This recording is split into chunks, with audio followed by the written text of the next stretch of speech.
Hello दोस्तों, यदि आप हमारे चैनल से नए जुड़े हैं तो हमारे चैनल एवी लाइव को सब्सक्राइब जरूर करें और अपने दोस्तों में शेयर करें। बेसमेंट में पड़े उन पांचों कंकालों को देखकर कामिनी बुरी तरह घबरा चुकी थी। वह किसी तरह सोने की कोशिश कर ही रही थी कि तभी उसे ऐसा लगा मानो बाहर लोगों का बहुत भयंकर शोर हो रहा हो। पहले तो उसे लगा कि ये उसका भ्रम है, लेकिन कुछ देर के बाद वो शोर और तेज हो गया। घर के सभी नौकर भी उस तेज आवाज को सुनकर बाहर की तरफ जाने लगे। नौकरों की आवाज सुनकर कामिनी भी अपने बिस्तर से उठकर बाहर की ओर गई। उसके बंगले के बाहर गांव वालों का जमावड़ा लग चुका था, जो बुरी तरह से गुस्से से बौखलाए हुए थे। उनके हाथ में जल रही मशालों की रोशनी से उनके चेहरे पर झलक रहा आक्रोश साफ दिख रहा था। वह सभी बड़ी ही गुस्से भरी आवाज में कामिनी को बंगले से बाहर आने के लिए कह रहे थे। उन सबकी तेज आवाज को सुनकर बूढ़े ठाकुर की भी नींद टूट गई और वो अपने बिस्तर के साइड में रखी टेबल पर लगी घंटी को जोर जोर से दबाने लगा। तभी एक नौकर उसे व्हील चेयर पर बैठाकर बाहर की ओर ले आया, जहाँ लोगों का जमावड़ा लग चुका था। ठाकुर ने बड़ी ही भारी आवाज में लोगों को फटकारते हुए कहा, क्या परेशानी है तुम सबकी? क्यों आधी रात को मेरे बंगले के बाहर आकर ये हंगामा कर रहे हो? माफ करना ठाकुर साहब, लेकिन इस लड़की के कारण ये पूरा गांव खत्म हो जाए इससे पहले ही हमें इसकी बलि देनी होगी, और ऐसा करने से कोई हमें ना रोक सके। आज रात 5 लोग पहले ही जान गंवा चुके हैं। अब इस लड़की की वजह से और किसी को ना मरने दे सकते हैं हम। अगर हमने इसकी बलि ना दी तो वो पिशाचनी इस गांव के किसी भी मर्द को ना छोड़ेगी। हाँ, बात बड़ी सीधी सी है ठाकुर साहब।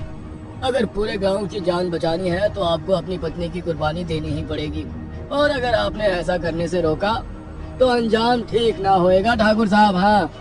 गांव वालों और सरपंच की बात सुनकर ठाकुर के भी होश उड़ गए और उसकी आंखों के सामने गांव के लोग कामिनी को घसीटते हुए वहां से ले गए और उसे गांव के चौराहे पर ले जाकर एक पेड़ से कसकर बांध दिया। गांव वालों की आवाज सुनकर कामिनी के पिता मोहनलाल भी दौड़कर वहां आए, लेकिन जब उनकी नजर अपनी बेटी पर पड़ी तो डर के मारे उनका कलेजा फट गया। वो जान गए थे कि अब ये गांव वाले उसकी बेटी को जिंदा नहीं छोड़ेंगे। बाकी लड़कियों की तरह ये आज उसे भी बलि पर चढ़ा देंगे। बहुत शौक था ना तुझे भी उन लड़कियों की तरह गांव के नियम को तोड़ने का? कहा था हमने कि इस गांव की कोई भी छोरी प्रेम विवाह नहीं करेगी, लेकिन तूने तो अपने यार के साथ मिलके यहाँ से भागने का पूरा प्लान ही बना लिया। वो तो भला हो मंगलू का, जो इसने तुझे उस कलमुहे के साथ भागते हुए देख लिया। उस छोरे को तो हमने तरस खा के छोड़ दिया, पर तुझे ना छोड़ सके हैं। तू जिंदा रही तो पूरा गांव बर्बाद हो जाएगा। ना जाने क्या काला मुंह किया था तूने ब्याह रचाने से पहले, जो आज हमें ये मनहूस दिन देखना पड़ रहा है। तेरी काली करतूतों की वजह से 5 आदमी खो दिए हमने इस गांव के। देख रहे हो, छिड़को मट्टी तेल इसके ऊपर, जिंदा जला दो इसे। सरपंच के इतना कहते ही लोगों ने कामिनी के शरीर पर मट्टी तेल छिड़कना शुरू कर दिया। अपनी आंखों के सामने अपनी बेटी के जिंदा शरीर पर यूं मट्टी तेल छिड़कता हुआ देखकर कामिनी के पिता मोहनलाल सरपंच के पैरों में गिरकर उनसे अपनी बेटी की जिंदगी की भीख मांगने लगे। लेकिन सरपंच ने उसके पिता को ठोकर मारते हुए कहा, सुन बुढ़े, अगर बीच में आया ना तो इसके साथ इससे भी बुरा हो जाएगा। तेरी भलाई इसी में है कि तू चला जा यहाँ से। अपनी आंखों के आंसू लेकर हाथ जोड़ते हुए मोहनलाल अपनी बेटी की जिंदगी की भीख मांगता रहा, लेकिन गांव वाले उसके शरीर पर मट्टी तेल छिड़कते रहे। कामिनी अपनी जिंदगी के लिए उन सबके सामने चिल्ला रही थी, लेकिन उसकी आंखों का किसी पर भी कोई असर नहीं हो रहा था कि तभी कुछ ऐसा हुआ जिसे देखकर गांव वालों के होश उड़ गए। कामिनी के शरीर में अचानक से एक अलग सी शक्ति आ गई और उसने अपने हाथ में बंधी रस्सियों को खींचकर तोड़ दिया और बहुत ही भयानक नजरों से गांव वालों की ओर देखने लगी। उसकी आंखों का रंग अचानक सुर्ख लाल हो गया और वो गुस्से में गांव वालों की ओर बढ़ने लगी। गांव वाले उसे इस तरह देखकर बेहद बुरी तरह से डर गए। पिशाचनी, इसके शरीर पर पिशाचनी ने कब्जा कर लिया है। भागो यहाँ से, नहीं तो ये हम में से किसी को नहीं छोड़ेगी। यही रुक जाओ सब। अगर आज हमने इसे छोड़ दिया तो ये पूरे गांव का सर्वनाश कर देगी, इसलिए अभी के अभी जिंदा जला दो इसे। सरपंच के इतना कहते ही कामिनी के मुंह से पिशाचनी ने कुछ ऐसा कहा जिसे सुनकर वहां खड़े हर इंसान के होश उड़ गए। तुम में से किसी ने भी अगर मेरी बेटी को हाथ भी लगाया तो पूरे गांव को खत्म कर दूंगी। जिस तरह उसने मुझे मारा था वैसे अपनी बेटी को नहीं मरने दूंगी मैं। बच्ची, अरे ये तो मेरी जान की है। हाँ, जान की हूँ, जिसे उस वहशी दरिंदे ने इतनी निर्दयता से मार दिया था। उसकी जिंदगी तो मैंने नर्क के समान कर दी। लेकिन अगर तुम में से कोई भी मेरी बेटी के आसपास भी आया तो एक एक की जान मैं अपने हाथों से लूंगी। किसने मारा तुझे? बोल। सालों से ये दुख अपने अंदर दबाए जी रहा हूँ मैं। तू और मेरी जमुना अचानक मुझे छोड़कर चले गए। उस शाम बोल के गई थी तुम दोनों की बाजार जा रहे हैं, थोड़ी देर में लौट आएंगे। मैं और हमारी नन्ही सी बच्ची तुम दोनों के इंतजार में बैठे रहे, लेकिन तुम नहीं आई। यहाँ तक कि मुझे आज तक तुम्हारा मुर्दा शरीर आग देने को भी नसीब नहीं हुआ। किसने मारा तुझे? और मेरी जमुना कहाँ है? मुझे भी उसी ने मारा जिसने आपकी जमुना को मारा। ठाकुर जयंती लाल ने मारा।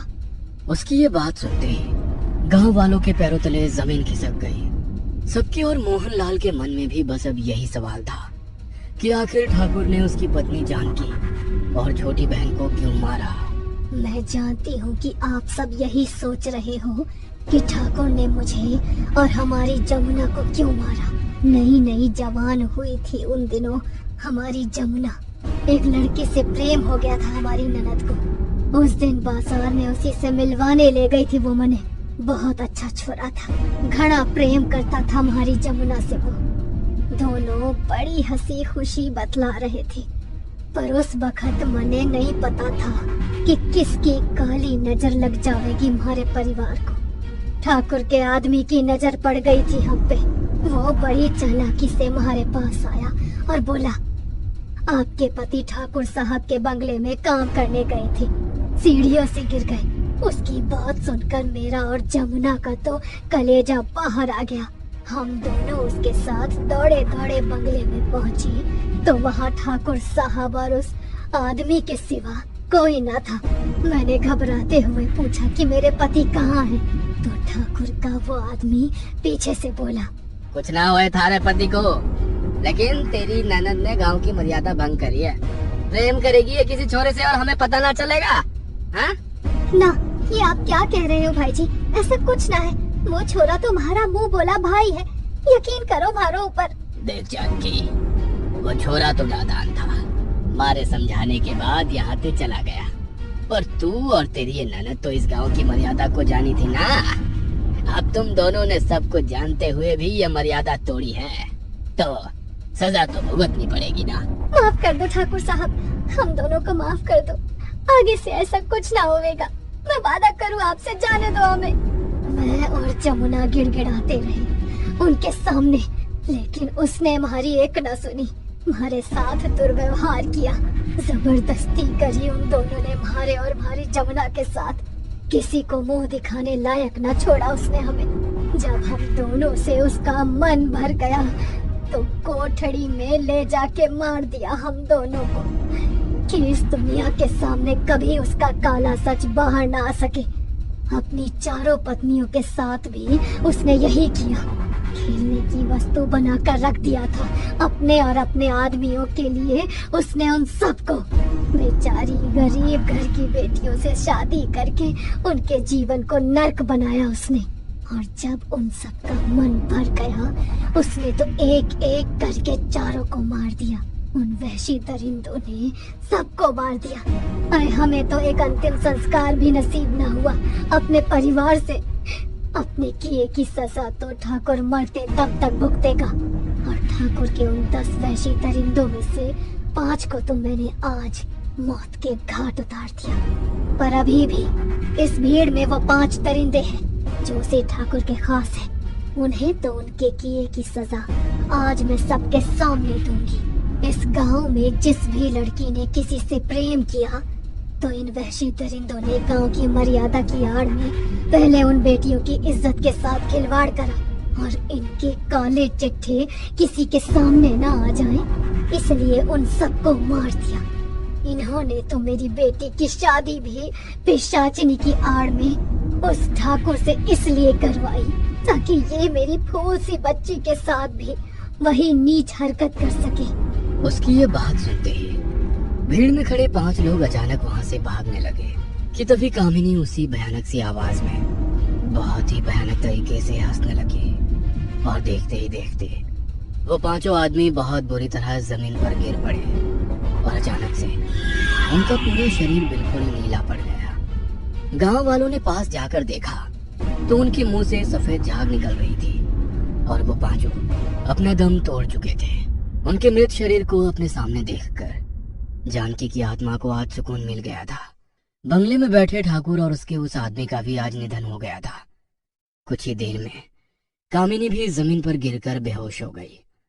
अगले दिन जब उसे होश आया तो वो अपने पिता के घर पर थी। उसके पिता ने उसे कल रात घटी घटना के बारे में बताया तो कामिनी की आंखों में आंसू आ गए। कामिनी की माँ अपनी और अपनी ननद की जिंदगी तो नहीं बचा पाई, लेकिन उन्होंने अपनी बेटी और गांव में पल रही सभी बच्चियों की जिंदगी को उन वहसी दरिंदों के काले साए से सुरक्षित कर दिया और सालों से चली आ रही कुप्रथाओं की आड़ में छिपी दरिंदगी को उस एक रात में उन्होंने हमेशा के लिए खत्म कर दिया।